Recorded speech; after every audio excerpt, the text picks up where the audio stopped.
Cinema Siren.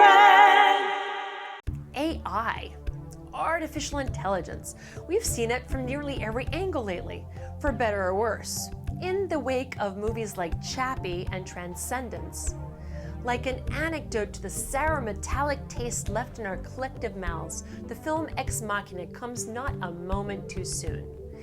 Ex Machina is a tense, cerebral sci-fi suspense drama, choosing to use dialogue over overblown visual effects to achieve its aim, and it heralds the directorial debut of Alex Garland, who also wrote 28 Days Later and Sunshine. Programmer Caleb Smith, Domhnall Gleeson, wins a competition to spend a week with the reclusive CEO of his company and is flown to his remote, isolated estate. There, the brilliant and mysteriously creepy Nathan Bateman, Oscar Isaac, informs Caleb he has chosen him to test the consciousness of his latest experiment in artificial intelligence.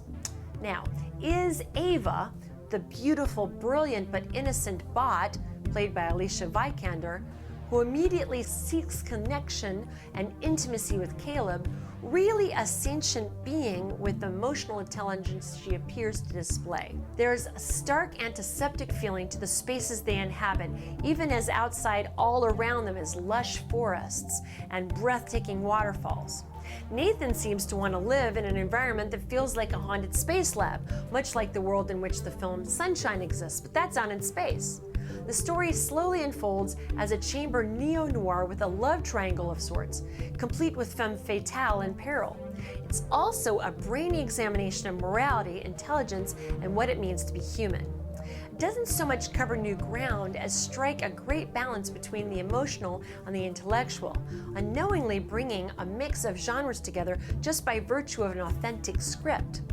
Oscar Isaac has played many roles, but this gives his fans a dynamic and nuanced performance of a character I can't imagine anyone else playing. His acting choices deepen the character, making him even more enigmatic and menacing. His Nathan chooses to manipulate Caleb by seeming cruel, but the audience never knows whether he's play acting or genuinely evil. As an actor, that requires engaging multiple layers of character at once, and Isaac is entirely up to the task. Gleeson's Caleb exhibits his struggle to be good and to do the right thing, while finding himself increasingly confused by two vastly superior intellects, and he's no dummy himself. Vikander as Ava has the fragility and innocence of a girl who is curious in every way, but trapped by her circumstances. She gives life to a machine that will for sure remain in our cinematic memories.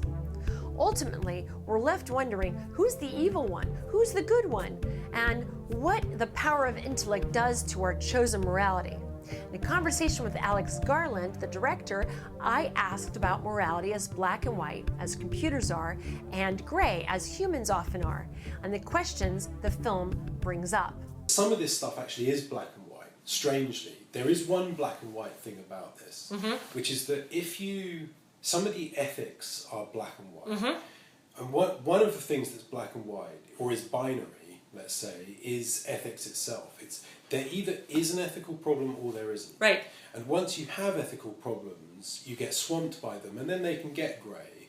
But the absence of them is the absence. So, for example, if you have a machine and you say to that machine, I'm going to switch you off, and the machine says, I don't want you to switch me off, and you have reason to believe the machine is telling the truth, then suddenly ethics just arrive, because that machine has sentience, it has a mind, and the thing we value in each other is a mind. That's all of our rights stem from that. You know, we don't really give human rights to trees. We care about them because they're living things, right. But we don't give them the same kind of rights that we have.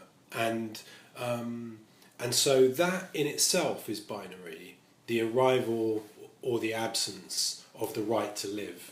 And the reason that's important to me is because although I know this film doesn't have to be interpreted in that way, from my point of view, the film is taking Ava's side. It's on her side, and the basic reason why it's taking her side is because she has rights. And absolutely. She's a sentient creature which has been trapped in a box, and she has a jailer. and there's the jailer's friend. Who And may the or may jailer not made be- her also, which is makes him malevolent. responsible. And is malevolent and threatening, and doesn't appear to care for her. And there are black and white aspects, but then once you're in them, things get pretty grey. And that would come from, in this film or any other I've worked on, is because often I feel ambivalent, right? Like, once the position is posed, I genuinely don't know the answer. And There's you're an playing inside the question in the whole of, maybe and that's where... exploring the question, often exploring the question knowing that you won't get to an answer. One of the central questions that gets asked in this, it's effectively asked just by the existence of this poster, let alone the film that's behind it, is what is Ava in terms of a gender?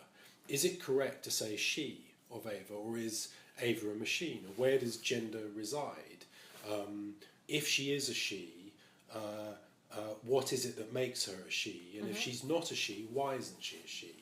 Is there a difference between a male and a female consciousness? And then at what point can she change what she is, given her own sentient understanding, instead of what was given to her by her maker? Yes, and also is gender actually something which is in a way conferred by other people? That is to say, if you live your life for a period of time as a woman and people treat you as a woman, is that the thing that makes you a woman, which is your experience of being one?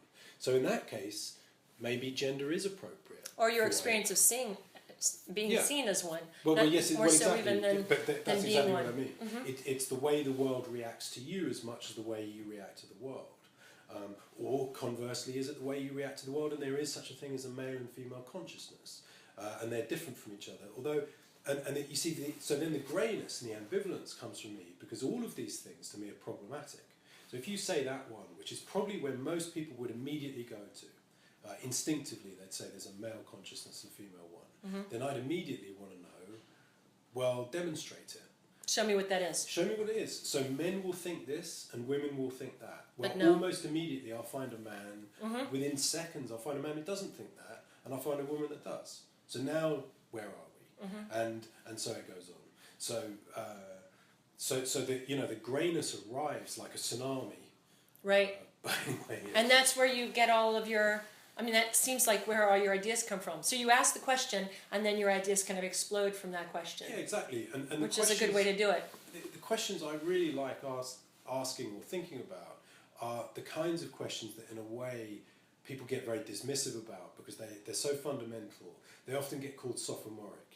They're the questions that stoned students talk about, like, wow, isn't space big, or isn't gender strange, or whatever it is. But I never got past those questions because they feel Then nobody's answered them. they're fundamental and unresolved, and they're, put it this way, they're good enough for me. So I like looking at them, and I like exploring them, I guess, as best I can. Another question maybe the film raises is the smarter we are, the more amoral we are?